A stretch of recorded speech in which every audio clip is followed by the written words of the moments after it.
I'm 75 years old. I had to get out of this trailer. It was making me sick. Now I'm living in my truck. Tonight I'm going to try to lay across this way because my leg's swelling so bad. They just kept raising it, and I felt like I was losing control of my life.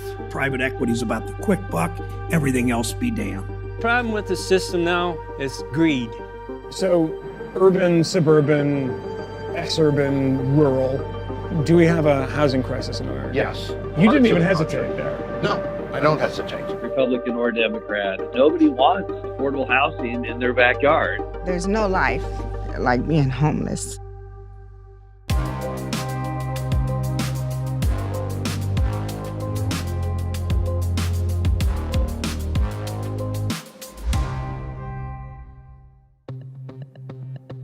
The affordable housing crisis in America is a national issue. There's nowhere that is immune from it, but it's especially acute in places like Manhattan and big cities, where to my left you have public housing and right to my right, $6 million apartments for sale.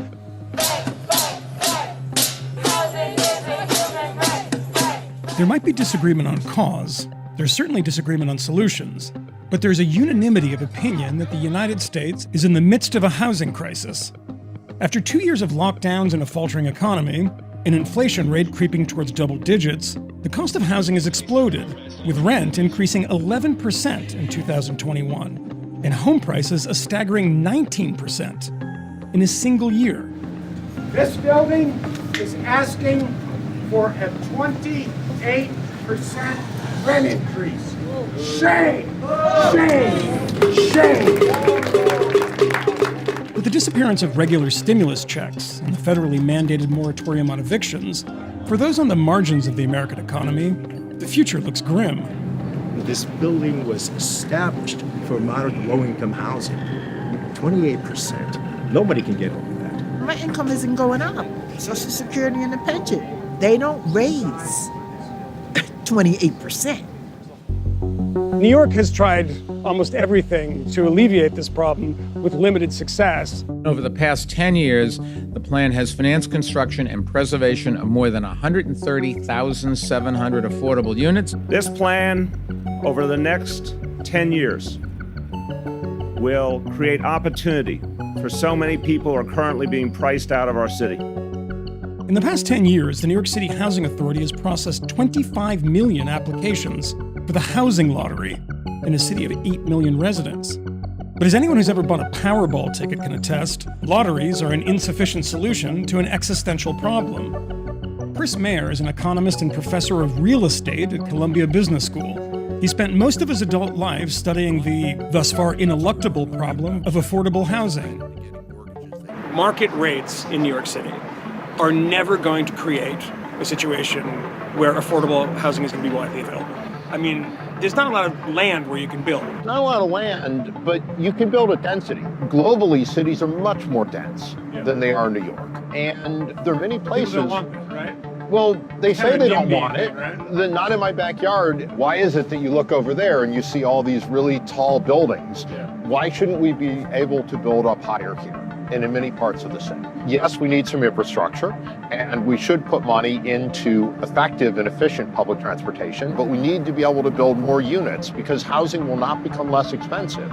If New York is an attractive place to live, housing will not become less expensive unless we build more of it. There's no way around it. Yeah. On the continuum of affordable housing options in America, at the cheapest end is the humble trailer park, which, after years of negative associations, has been rechristened manufactured housing. They're inexpensive and often available to those with bad credit, and 6% of Americans live in one. There are, though, some downsides. So we're pulling into the Schwartz Creek Estates, which is a mobile home park in Michigan that is now owned by a private equity firm, and people can't afford to stay in their houses.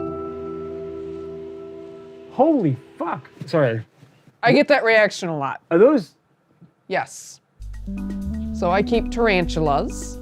Holly Hook is the founder of Michigan Mobile Home Residence for Affordable Housing. She makes her living selling young adult ebooks on Amazon. Her niche is apocalyptic novels. Give me an idea of what an apocalyptic book is.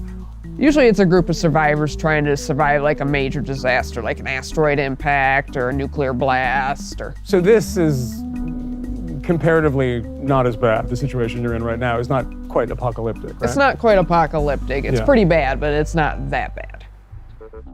While rents are increasing everywhere, what might sound like small increases in the manufactured housing sector, say $100, can be catastrophic for those on fixed incomes. And the necessary thing to remember with mobile homes is that if you own it, you still pay rent. That's because your mobile home isn't mobile. It's in a fixed position. And while you might own the structure on top of the land, someone else owns the land it sits on. 3 years ago, the Utah-based company Haven Park Capital bought Swartz Creek Estates where Holly lives. July of 2018, they came in and put notices on our doors saying, hey, we're Haven Park Capital. We just bought your community. Okay. We bought your community. Yes. We are pleased to acquire your community is how they worded it. Because, of course, they were pleased. Yeah. Was anybody in the community pleased? No, because they immediately put on a 22% rent increase for the slab of dirt fee. Yeah. Which is a good way to put it. Yeah. And how much is a slab of dirt rental fee? Well, when I started out, it was only $290 a month under the old owner. That was in 2012. That was in 2012. That's a pretty good deal, though. So it's gone up from $290 to today. The lot fee by itself is $416. $416. And there's other fees heaped on top of it now that used to be included in our rent. We have trash, sewer, we have a school tax, we have an admin fee after they took over billing us for water. It's been roughly a 55% increase in 3 years. There's got to be some increase at some point, right? I mean, the rent has to go up. I mean, everything, the expense of everything goes up, inflation, et cetera. What do you think a reasonable rent would be, or a reasonable rent increase? 3% per year seems more reasonable. The previous owner, they did raise the rent a couple of times, but it was $10. And I think that happened once or twice in the 5 years before Haven Park came in. Haven Park responded to our inquiry about increasing rents with a statement, saying they were necessary because they enabled us to make key community upgrades, add amenities, and cover rising cost inflation. In the period covering Holly's rent increase, Haven Park told us that their operating costs at Swartz Creek increased 59%, driven largely by property tax increases, payroll increases, and insurance increases. Haven Park has been in the news for similar rent increases at other parks across the country. Haven Park Capital planned to raise the rent 69%. But recently announced a new policy. It would not increase lot rents more than $50 in a year. Who owns this park now? Haven Park. So this is a Haven Park Capital, or they call it something else now, right? Haven Park Bunnies and Fairies or something. It's something nicer. Yes, right? we'll go. Yes, I can't Haven remember Park. what it's. Haven Park Communities, but it used to be Yes. Haven Park Capital. Yes. Right? Okay, so what are the general complaints about Haven Park Capital in this community? The general complaints are they're always raising the rent, constantly raising the rent. There's excessive fees, administration fees, trash, sewage fees, pet fees, even when you own your home. Carol Johnson works as an organizer for MH Action, an activist group dedicated to building campaigns to protect the affordability and quality of manufactured housing communities and advance racial, economic, and gender justice. She's also a former mobile home owner whose last fixed address was a Missouri park managed by Impact Communities, one of the largest owners of manufactured housing parks in the country. I was actually renting the home and I was renting the land. After about 4 or 5 months, the management came to me and offered me a rent option program where I could start purchasing the home. So rent to own sort of thing, yeah. Since I've done so good with renting, she wanted to offer me to purchase the home. She said it would be a lot cheaper. And so I took her up on her offer. After about 9 months into purchasing my home, I received a letter saying that they're not going to renew my lot lease. And I thought, well, they're not going to renew my lot lease because they're going to start another lot lease. And so I asked them about that, and they said, no, you have 90 days to move. And So how the hell does that work, that you're starting to own the home and then you can't rent the ground that the home is on? I didn't know it at the time, how common it was. Yeah. Johnson says her lot lease was terminated, and she was subsequently evicted. The court went in favor of Impact Community because on my lease, it said that I can end my lease or they can end my lease. And he went with Impact Community. He went in favor of them. Not having the $5,000 it would cost to move her home, it was repossessed by the mortgage company. So what they did was technically legal. If the court rubber stamped it, they're saying it's legal. And so that's the laws that need to be changed to make that illegal for them to do that. So where did you go after that? I've been living in a hotel with my family since then. And so I am Missouri? considered homeless. I would never want anyone to go through what I'm going through. It's nothing. There's a personal. There's no life like being homeless. One insider told me that a flurry of negative news stories has made the manufactured housing industry press shy, and our attempts to get people on the record seems to prove that. But one entrepreneur, Frank Rolfe, who runs a so-called university for potential mobile home park investors, has become the de facto public face and the gray eminence of the industry. And he has little problem saying what everyone knows to be true, but thinks impolite to say. One of the big drivers to making money is the ability to increase the rent. If we didn't have them hostage, if they weren't stuck in those homes in those mobile home lots, it would be a whole different picture. The subsequent press has not been kind to Rolfe. Wow. Usually, when someone is that contemptuous of poor people, they're immediately visited by the ghost of Christmas future. I asked Rolfe about these comments. This is Frank. Frank, this is Michael Moynihan from Vice. How are you? Hey, I'm doing good. How are you doing? Great. So you come into a lot of media focus because of the university. If I said, I want to take your course, how would you sell it to me that this is actually a great profit generator for me? You know, we don't sell people on investing. What we do is we educate them, if they are going to invest, how to do it properly. The main attraction is people are betting on the fact that the lot rents will continue to go up probably for years to come. I've talked to some people who say we were happy, maybe slightly dissatisfied with our previous owner, but when these big guys come in and they jack up the rent 30%, there have been, new charges for water that they didn't have to pay for before. It doesn't matter what the item is. No one likes paying higher prices. Typically, 10% of the park is using more water with higher water charge than the entire lot rent. I've seen water charges as high as $500, $600 a month. They have no sense of conservation at all. The cost of water has gone up a lot. That, to me, does not seem in any way unjustified. I mean, almost every single park we've bought, we've literally brought the park back to life. And to make it worth doing, you have to raise the rent. Do you really want to refer to people who are living in your parks as hostages? Well, when I give a class, it's 30 hours. That soundbite is a few seconds of 30 hours. I don't understand how it could be contextually any different if you say, if we didn't have them hostage, if they weren't stuck in the homes in the mobile home lots. I certainly do not believe customers are hostages, and if that offends anyone, I apologize for offending them, but no one at that class came away from that thinking any different than these are the customers, and they're not hostages. We don't tie them up or anything like that. So that's not in any way correct. I don't think anyone actually would think that. The word mobile is a misnomer. It is not a mobile home. I thought they must be cheap to move. They're not cheap to move at all. So again, I liked that. Do you mind not being liked?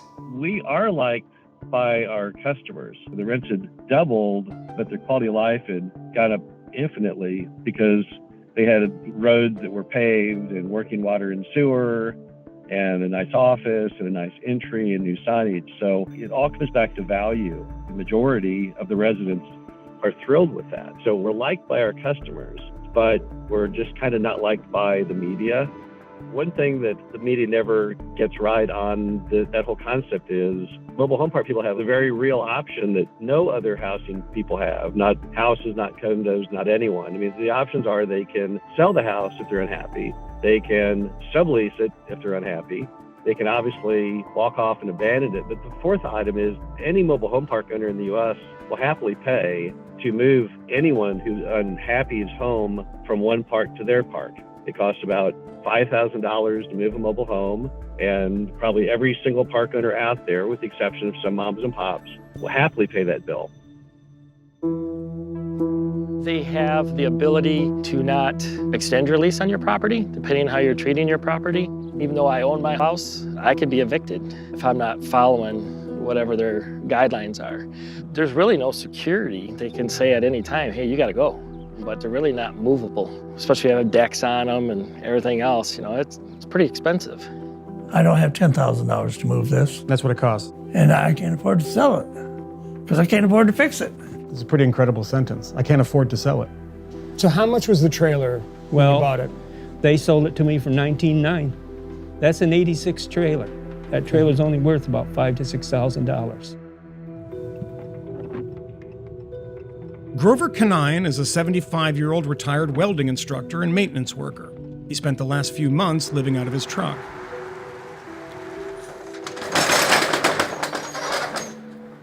Every time I come here, I see this and it hurts. My whole life's in this 10 by 20 shed. So you've been living in your truck for a couple of months. Yeah. Which is better than living in the trailer. Yes, to me it is. The trailer that I was in was full of black mold. The furnace would come on, it was like I was strangling, I couldn't breathe. And the more I investigated it, the more I found out what was wrong with the trailer. Who owned the park when you bought the trailer? The group that owned it is called Impact. They don't take care of anything. Most of these trailers are 10, 15 years old or older. They buy them from someplace down south. And that's the company? Yep. Impact? Yes. So they sold you... That's true. The piece of shit. Piece of shit? Yeah. Contractually, is it their problem? Like when you sign up to live there, do they have any obligations? At the time I bought the trailer, they told me it was okay. You didn't have an inspection? No, because I moved in the wintertime, and they told me the trailer's fine, there's nothing wrong with it. Neither Impact nor the park manager has responded to our request for comment. Two of Canine's neighbors said they saw the mold in Grover's home, and that they too had similar problems because of recent flooding. But one of Grover's neighbors said Impact had made improvements, including fixing some of the park's roads and a bus stop. Well, Michigan Mobile Home Residents for Affordable Housing is, first of all, an informational website about Haven Park. We found out that Bellwether Enterprise, who's a subsidiary of Enterprise Community Partners, the big nonprofit housing company, they were actually financing Haven Park's buy-up of our communities. And so far as we know, they still... Tangled web we weave. Yes. So they're a nonprofit. Yeah, a big affordable housing nonprofit, from what I understand. They're an affordable housing nonprofit. Affordable and nonprofit are the two key phrases there that are funding a large finance capital group to buy homes and raise rent. Yes. If I'm following that right, that seems something illogical about that, but it's happening. I believe it's quite illogical too. Illogical, but typical.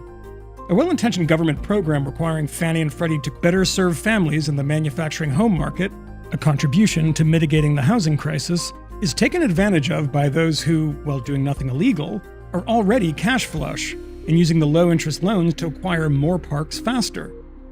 Residents like Ms. Hook were left with an impossible choice: abandon the home they own with nowhere to go, with literally nowhere else to take their home, or pay rent, or try to pay rent they can't afford. Holly's agitating attracted the notice of Senate Housing Committee Chair Sherrod Brown, who invited her to testify. Both Fannie Mae and Enterprise claim they advance affordable housing, but when they finance predatory investors like Haven Park, they destroy it. Neither Fannie Mae or Bellwether responded to our request for comment. Enterprise Community Partners told Vice News in a statement that the business of manufactured housing requires both policy and capital solutions to protect residents and make sure that speculative developers don't buy up those homes. How is Fannie and Freddie involved in your business? They have been the bedrock to many of these older properties being brought back to life. And as a result of them doing that, people have the confidence to go in and buy mobile home parks with them financing them. So is it fair to say that the government is subsidizing some of these purchases? It's a regular loan, but the industry has such a poor stereotype that many lenders won't make loans on mobile home parks. So Fannie, Freddie bridge that gap. Let me just put it in simple terms. Like, you're a guy that has money coming in, taking money from poor people. And, you know, it doesn't matter as long as the economy is going south. The need for affordable housing grows exponentially, regardless of politicians or really anything. Single-family homes in California are $1,000 a square foot. That's not affordable. And so home prices just don't make any sense. And as a result, people get stuck. They can't buy stick-built homes. Apartment rents are insane. That's what fuels the demand for affordable housing. So you think there are bits of legislation, on a state level that you think would be beneficial? You have to define what beneficial is. You're not going to be able to hold back the force of the market when it comes to rents. I mean, you can try rent control, but it hasn't stuck almost anywhere in the 100 years. And due to the ever-increasing demand for houses and apartments, all rents have been frozen to prevent profiteering. During World War II, the federal government introduced wage and price controls and large-scale rent control.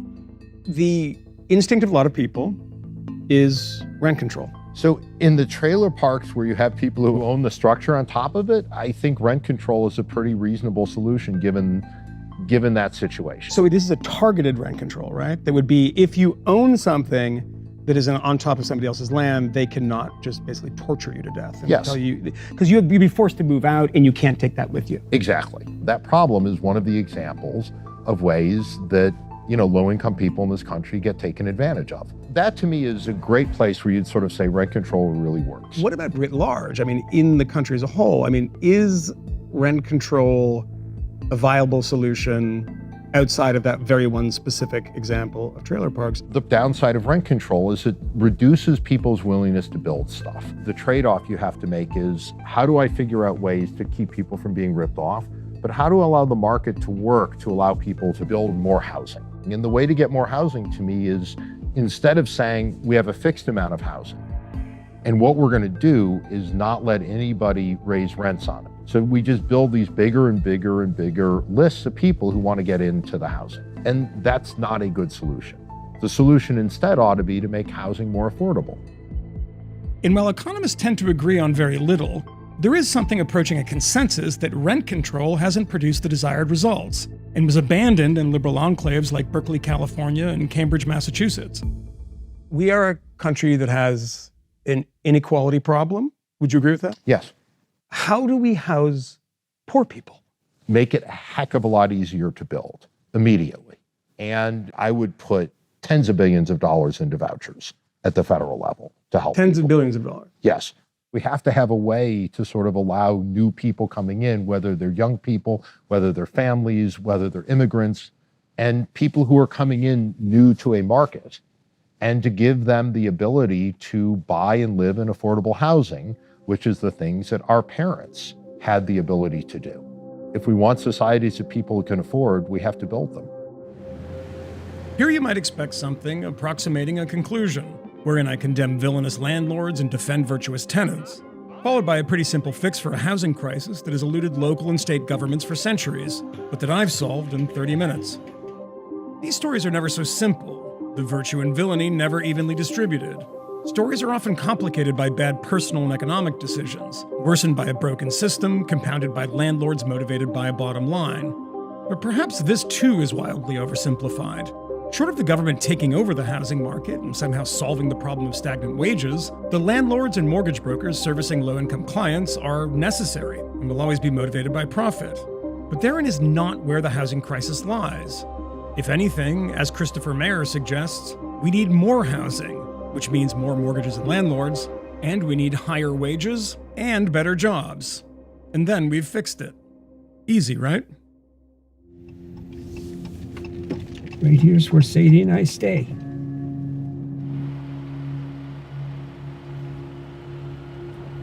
How do you get out of this situation? I'm hoping for a miracle. You don't see any obvious way out of this right now.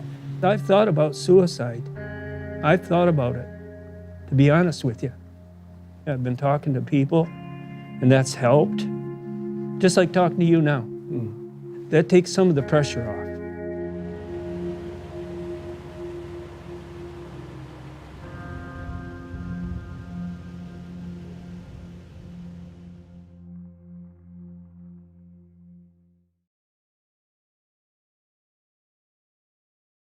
I'm Michael Learmonth, editor-in-chief of Vice News.